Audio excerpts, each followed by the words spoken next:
ప్రభునందు ప్రియమైన దేవుని బిడ్డలారా, ప్రభైన యేసు నామమున మీకు శుభములు. జీవముగల దేవుని కృపావర్షం మీపై సమృద్ధిగా కురియునుగాక. ఈ దినం అనగా ఆగస్టు నెల 7వ తారీఖు 2026 శుక్రవారం హోలీ ట్రింటీ చర్చ్ మినిస్ట్రీస్ వారు అందించు అనుదినామన. ఈ దినామన ధ్యానాంశం క్రీస్తు ప్రభు నామంలో ప్రార్థించుట. క్రీస్తు ప్రభు నామంలో ప్రార్థించుట. దేవుని వాక్యం చదువుకుందామండి. యోహాను సువార్త 14వ అధ్యాయము 13వ వచనము. మీరు నా నామమున దేన్ని అడుగుదురో తండ్రి కుమారుని యందు మహింపరచుటకై దాని చేతినని యేసుక్రీస్తు ప్రభువారు సెలవిచ్చారు. దేవుడు తన పరిశుద్ధ వాక్యమును దీవించునుగాక. దేని బిడ్డలారా, మీరు అంతా బాగున్నారండి? మీ ఆరోగ్యాలు ఎలా ఉన్నాయి? ప్రతి ఉదయం సాయంకాలం మీ గృహాల్లో కుటుంబ ప్రార్థనలు ఉంటున్నాయండి. ప్రతి ఆదివారం మరి దేవుని సన్నిధికి ప్రభుని స్తుతించి ఆరాధిస్తున్నారా? యేసు ప్రభు రాకడ త్వరగా రానిన్నది. మనం ప్రభు రాకడ కోసం ప్రార్థన చేయాలా? ఆ ప్రభు రాకడ కొరకు మనం సిద్ధపడాలి. దేని బిడ్డ దేవుని వాక్యం మనం చూసినట్లయితే ఈ సమయంలో యేసు ప్రభు వారి మాటలు చెప్తున్నారు. మీరు నా పేరట ఏమి అడుగుదురో అది నేను చేయుదును, ఇందువల్ల కుమారుని యందు తండ్రి మహిమపరచబడును. మనం ఈ సందర్భం చూసినట్టు యేసుక్రీస్తు ప్రభు వారు సిలువ వేయబడక ముందే రాత్రి శిష్యులతో చెప్పిన మాట ఇది.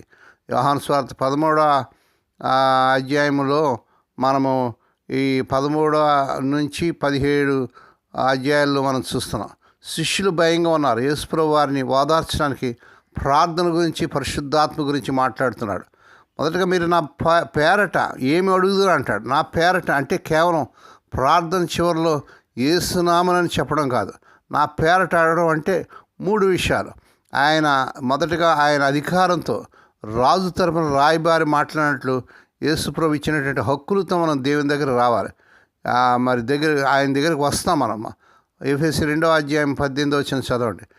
రెండవదిగా ఆయన చిత్త ప్రకారం అడగాలి. యేసుప్రభును అడిగిన వాటిని మనం అడిగే వాటిని మనం అడుగుతాం. మొదటి యోహాను పత్రిక 5వ అధ్యాయం 14వ వచనం. మూడవదిగా ఆయన కొరకు, నా గొప్పతనం కోసం కాదు, యేసుప్రభు గొప్పతనం కోసం. తర్వాత అది నేను చేయుదును అంటాడు. ఇది యేసుప్రభు స్వయంగా ఇచ్చిన వాగ్దానం.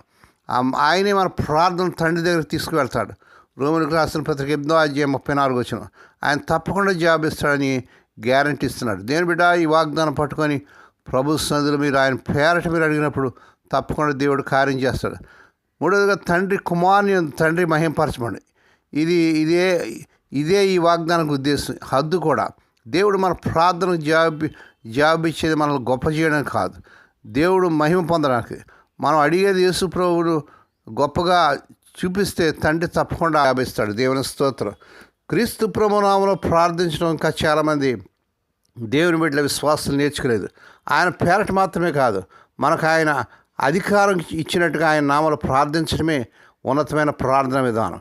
ఆ ధన్యనామంలో ఏదో పనికిరాని విషయాలు అడగడానికి మనం ధైర్యం చేయలేము. అలా చేస్తే అది దౌర్భాగ్యకరమైనటువంటి దైవ దోషణ అవుతుంది.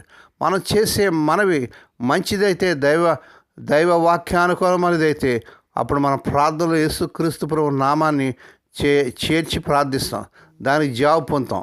మనం ప్రార్థనలో ఎప్పుడు విజయం సాధించే అవకాశం ఉంది.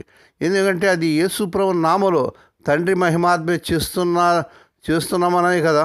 ప్రార్థన అనేది ఆయన సత్యాన్ని, ఆయన నమ్మకత్వాన్ని, ఆయన శక్తిని, ఆయన కృపను మహింపరుస్తుంది. యేసు ప్రభు నామములో సమర్పించబడిన ప్రార్థనకు జవాబు వచ్చినప్పుడు అది తండ్రి ప్రేమను, యేసు ప్రభు నామంలో ఉన్న ఘనతను బయలుపరుస్తుంది. యేసు ప్రభు కలిగిన మహిమ, తండ్రి వల్ల కలిగిన మహిమ రెండూ కలిసిపోయి ఉంటాయి. కాబట్టి కృప ఒకదాన్ని గొప్ప చేసినప్పుడు రెండోది కూడా గొప్ప చేయబడుతుంది. జీవజీవనంలో ఒక మార్గం గుండా ప్రవహించినప్పుడు వారిని బట్టి అవి ప్రవహించే మార్గానికి గొప్ప కలుగుతుంది. ఆ మార్గం బట్టి జీవజన్మలకు గొప్ప కలుగుతుంది. ఇంకా వివరంగా చెప్పాలంటే ప్రార్థనకు జాబిచ్చే తండ్రిని బట్టి యేసుప్రభు నామానికి ఘనత ఎలా కలుగుతుందో అలాగే మనం ప్రార్థించడానికి ఉపయోగించే యేసుప్రభు నామను బట్టి తండ్రికి ఘనత కలుగుతుంది. మన ప్రార్థనలో వచ్చే జాబుల వలన తండ్రికి ఘనత కలగకపోతే మన ప్రార్థన చేయనవసరం లేదు.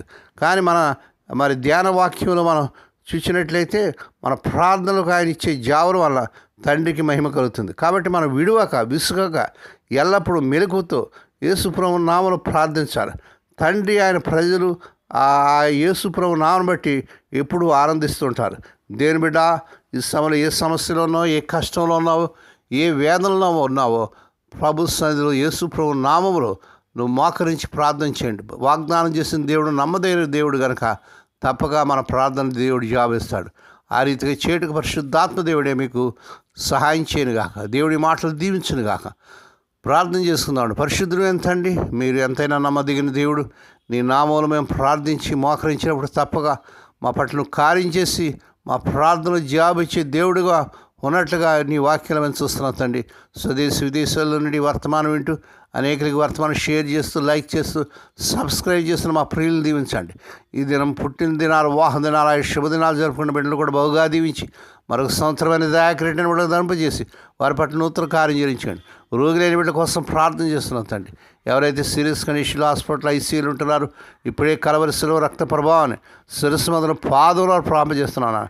స్వస్థత, ఆరోగ్యం, విడుదల యేసు నామమున ప్రకటిస్తున్నాం తండ్రి. ఏ కుటుంబంలో అయితే తమ ప్రియులిద్దరి నుంచి మరణించి దుఃఖంలో విన్నారో అటు వారికి ఆదరణ దయచేయండి. ఈ దినమంతట్లోని బిడ్డల చుట్టూ మీరు రక్తం చేసి ప్రతి విధంగా కీడు నుంచి, దృష్టి నుంచి ప్రమాదాలు తప్పించి క్షేమకరమైన ప్రయాణాలు దయచేయమని మహిమ నీకే, ఘనత నీకే చెల్లించుకుంటే యేసే పరిశుద్ధ నామమున స్తుతించి గానపరిచి వేడుకొని ప్రార్థిస్తున్నాం తండ్రి. ఆమేన్. మన ప్రభువైన యేసుక్రీస్తు వారి కృప, తండ్రి అయిన దేవుని ప్రేమ, పరిశుద్ధాత్మ దేవుని కన్యను సహవాసం సదాకాలం మీకు తోడండి నడిపించి బలపరచునుగాక. ఆమేన్.